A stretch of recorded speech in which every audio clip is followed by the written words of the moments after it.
pahamak-lamak. And this isn't a story about being the best. It's not a story about winning race or being superior. It's a story about identity. It's a narrative of a kid who found his own way to say it, his own way to think, and eventually, his own way to live. Look at this kid. While others were running around, I was perfectly fine, perched on a pink stool, remote in hand, just observing. I wasn't just watching TV. I was taking everything in. I didn't need to be the center of attention to feel complete. I was already in my own world, and honestly, I loved it there. But don't get me wrong, being different didn't mean being quiet or boring. As you can see, I had this energy that I always couldn't explain. The silly faces, the thinker possess, it was my way of saying, this is me, take it or leave it.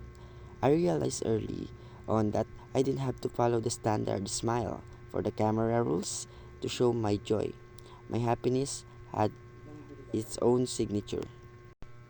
Even in a crowd, even with the people I love, there was always this sense that I was walking a slightly different path. I wasn't trying to be better or stand out on purpose. I just knew my normal didn't look like everyone else's normal. And that realization, that was my first step into becoming the man who I am today. Transitioning into my teen years, the world started getting louder.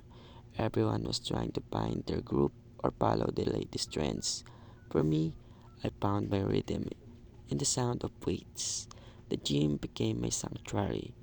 I, it wasn't about to look better than the guy next to me. It was about the discipline in being better than the version of myself yesterday.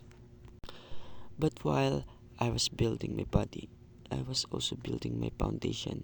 Sa pagsiserve sa church, doon ko nahanap ang tunay na definition ng pagiging different. It's easy to follow the crowd, but it takes a different kind of strength to follow your faith. I realized that my strength doesn't just come from the iron I lift, but from the values I hold. I don't look down on others who don't share this path. I just know that this is where I belong.